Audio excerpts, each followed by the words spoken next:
Hitting wet, muddy roads on four-wheel drives in the monsoon season may seem foolhardy to many. Yet that's exactly what my colleague Anjuli Ngan and I did when we joined seasoned off-road drivers sending aid to Orang Asli communities devastated by the recent floods in Gua Musang, Kelantan. But I underestimated how dangerous it could be and how close we came to becoming fatal statistics of the floods ourselves. It's 1:45 a.m. and Julie and I have just reached from Kuala Lumpur. All the way to base camp, the effects of the recent floods were evident. And the sad sights just got worse as we began our journey hours later in the morning. Our goal that day was to reach Kampung Tohoy, a village 20 kilometers away from base camp, and provide medical care. There were 13 of us riding on 3 four-wheel drives and a dirt bike. We were led by David Stewart, a 55-year-old Australian who has lived in Malaysia for 12 years, eager to help the Orang Asli despite his heart condition. The journey should have taken just 1 hour, but 2 broken bridges forced us to take an even longer route. We ended this road at a river, blocking the path towards Tohoy. Ini jambatan tak rosak. Kuat ya? Dulu hari siap buat. Okey, last satu kali bom baru juga bikin. Ayo, mau lagi bikin. We were supposed to drop the mission's doctor, Rashidi Muhammad Pakri Muhammad here, and let him ride pillion with Australian volunteer Rob Armstrong on his bike towards the village. But instead, we helped the Orang Asli to rebuild a bridge so that we could all get across. Here, Anjuli and I spoke to Zainal Pandak and Hamid Ramli, 2 Orang Asli people from villages deep in the forest. They told us of their struggle to get food after they were cut off by the floods. Makanan cukup tak? Makanan tak ada cukup lagi. Sebab bantuan satu kali tu kita cakap tadi. 10 kilo tu beras kita bagi 5 orang satu kampung tu. Cukup pun kita masak satu kali makan. So sekarang ni makan apa? Kita makan ubi lah. Itu saja ubi saja kita makan. Cari sikit-sikit lah. Sikit-sikit tu. Tadi ramai-ramai kita dari kampung datang sini cakap ada barang bantuan. Tadi kita datang sini dia dah 2-3 hari kat sini. 2-3 hari tidur sini? Tadi dah balik dah. Kita suruh dah lepas ada makanan. Yalah, kita suruh balik budak-budak tadi semua. Perempuan, budak kecil-kecil pergi nak ambil ambil barang makanan sudah balik. They also raised the issue of logging, claiming it contributed to landslides and destroyed their villages. Pembalak ni macam mana? Pembalak okey. Dia musnah kampung kita macam mana? Pembalak musnah kampung? Dia ada kat tempat kampung kita lah. Dia memang ada kat tapak, dia buat tapak kat kampung? Ya. Tahu tak nama pembalak dia siapa? Tak, yang dulu-dulu lah, yang kerja dulu macam kerajaan Kelantan ni. Sekarang, dia biarkan macam tu? Sekarang macam mana kita nak buat? Kita boleh komplain dekat Manji ni lah. Boleh, ya, komplain. Buat kita tak mau masuk lagi pembalak.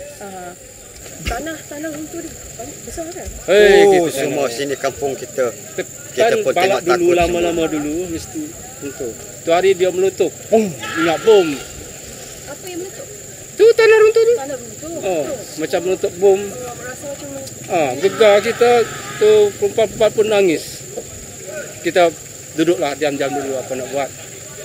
Kita tak ada apa-apa, tak ada apa-apa lah.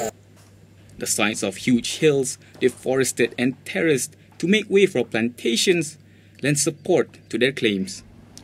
They had also passed several landslides, which had been cleared up along the way earlier. It was not hard to see how logging and deforestation is worsening the flood situation in Kelantan every year. And this will become very clear to us later in the day. Meanwhile, as we spoke to the Orang Asli, work on the bridge was progressing slowly but steadily. Another team, hired by the Bar Council to deliver aid collected by NGO Komas, had joined in too. And within 2 hours, the bridge had been rebuilt, allowing us to finally continue our journey towards Tohoy 5 hours after we first set out from base camp. Children rushed to greet us when we reached Tohoy. They were happy. It's like the floods never hit them. Things seemed to have improved in Tohoy, and we left the doctor here and joined the other team to help them deliver aid deeper into the interiors of Gua Musang. There, we saw how truly desperate the people of Pos Dangdut, Pos Simpor, and other villages were. My God! I'll show you a picture later, you'll be shocked. This was all blocked off. There was a bridge here. Dia ni ada bekas dia. Tapi dia ada tinggi. Tapi sekarang dia sudah hanyut, sudah rendah lah. Mana mau lalu nanti? Dia ada pakai rakit. Dia pakai rakit sana, atas sana. Inilah kita cakap. Di sana bila jambatan musnah? Itu hari 21, 22, 23. The villagers were given food aid that could last them for a week or two, but we couldn't stay here long. It had started to rain, and we feared that the makeshift bridge we built earlier may get washed away. And it wasn't long before the situation began to become dire. It had rained mildly for just 30 minutes, but runoff from a hill had created a rushing stream where there was none before. Mate, there's like a 50-meter waterfall in front of us. It was possible to cross the water, but it was risky. Slowly, one by one, our four-wheel drives crossed, but that's when we almost lost one of our own. Anjuli and her driver, Kanta Kumar, were the last to cross. This is what she saw from inside the truck.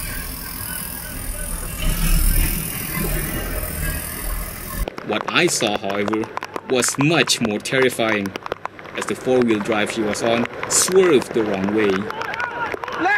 Fortunately for all of us, Kanta managed to steer back, safely making it across. But that's as far as we got that day, as what we feared had come true. The bridge had been washed away, and the current was too strong. We were trapped. Zikri Kamarul Zaman, Kini TV.